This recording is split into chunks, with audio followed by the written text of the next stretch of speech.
everything changes.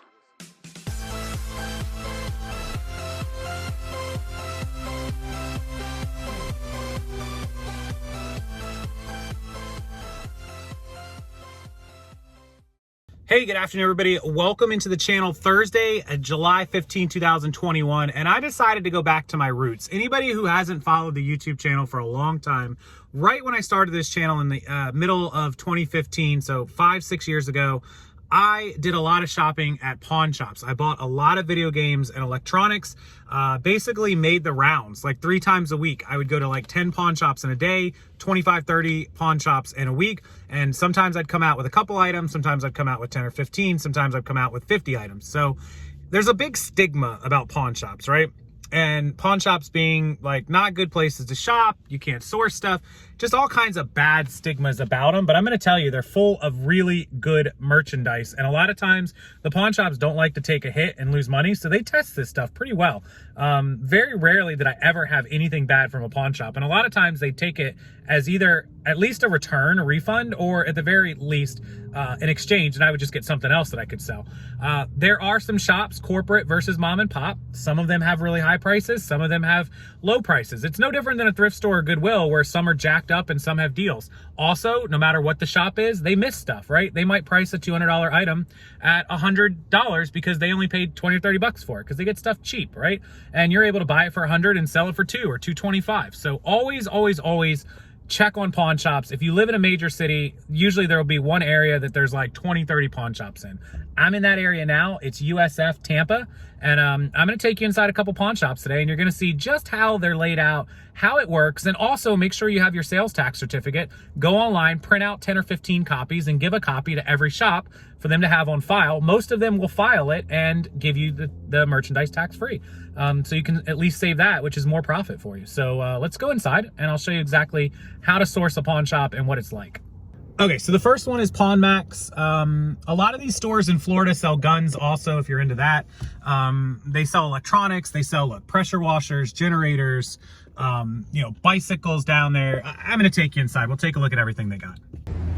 So anybody that knows anything about tools, they're all locked up, but you could, if you're a tool seller, you could certainly, look, they've got like welders, arc power supplies, things like that, chargers.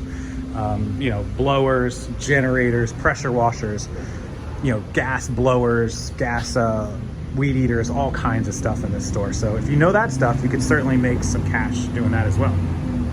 So obviously one of my favorite sections, the video game section. And this is typical of pawn shops. They'll just have them lined up and, you'll pull it out, and sometimes they'll have them priced, sometimes not, but you can see like $14.99. That game's probably worth about $10, so overpriced, but there's always some that they'll price really cheap and it'll end up being $3.99 or $4.99 or something, and you'll be able to get it, at a price where it's a $20 game and you pay $5 for it. So something like that.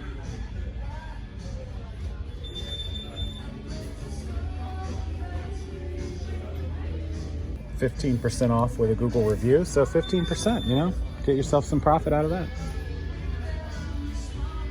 So just like a quick example, they've got this drill with light. They had it for 25. They marked it down to 15. No batteries. They'll do that a lot. There's always room to negotiate. Always room. Like I just did one about car audio in my last video, so lots of car audio, amplifiers, head units. Again, you got to look everything up by model number, things like that.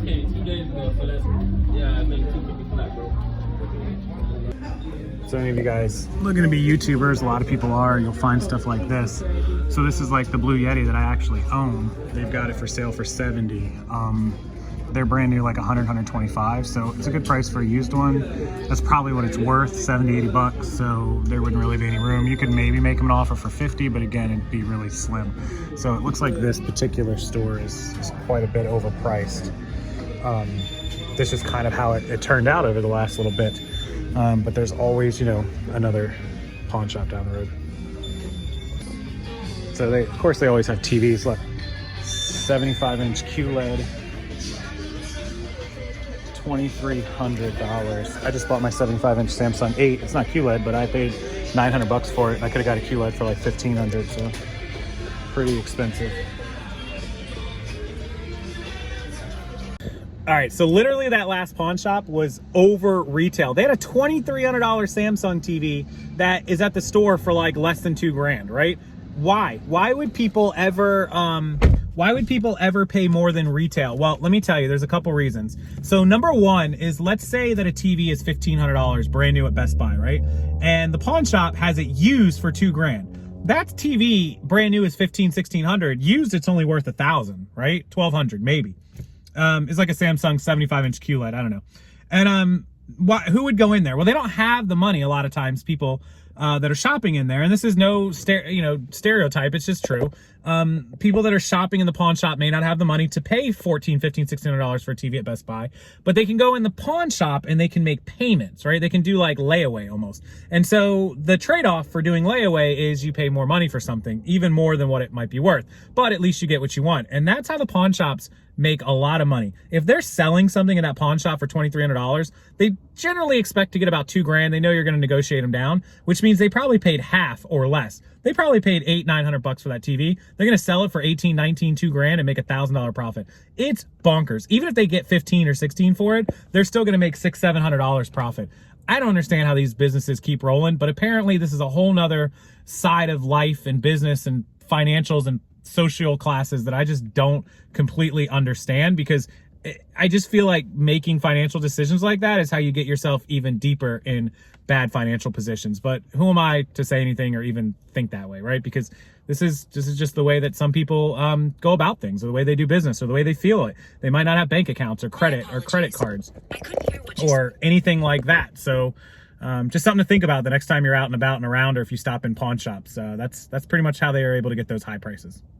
So that last pawn shop was, they own like 2 or 3 locations. They're not corporate, it's one guy, but he owns a couple locations in St. Petersburg and Tampa, and I think one other one, Lakeland maybe. So he's done well for himself. This next one is an actual corporate location that has hundreds of locations out of Texas and here in Florida. So value pawn and jewelry, big store property, big corporate, lots of locations.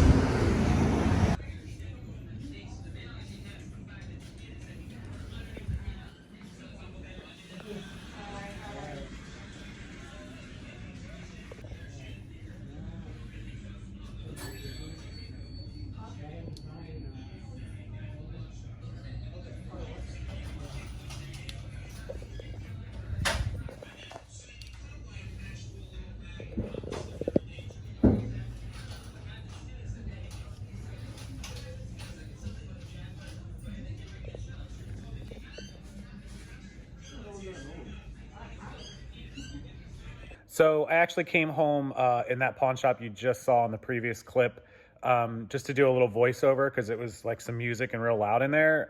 So you probably just saw me filming the products, but not actually talking about them, and that was why. And I was like literally the only person in that one. So what I decided I would do is film this little clip for you. And when you were watching that, you probably saw prices pop up, and those were like solds.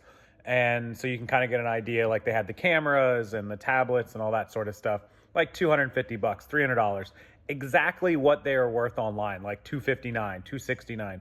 And so obviously no room for, after fees and shipping, to make any profit. You can negotiate pawn shops. Generally speaking, the longer they've had an item, the better the price they'll give you.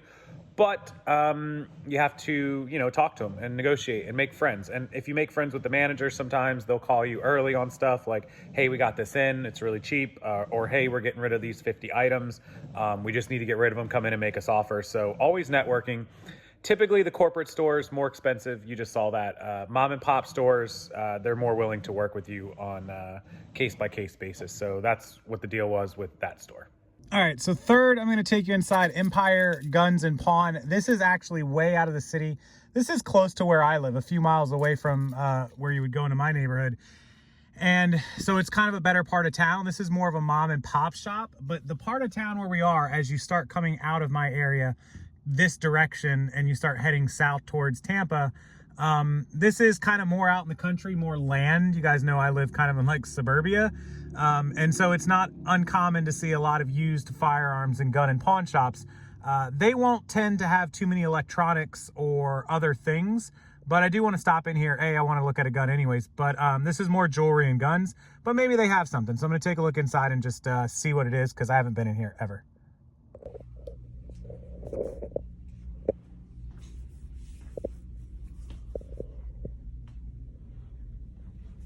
Fender PR 520 with case.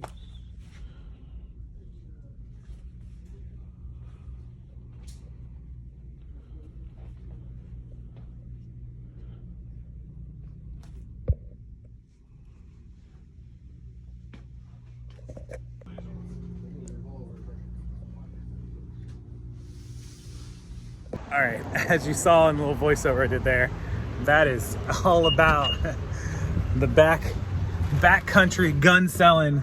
Take a few items in on pawn, but mostly that's where you're gonna get your ammo and your accessories and your gun. I actually just ordered an extended magazine for my Glock, but so that's the kind of pawn shops that you'll see here in Florida and Texas and in the South. Not really good for reselling, but just another thing to add, to the list. If you're into guns and you're into that sort of thing, it might be an option for you. I don't know.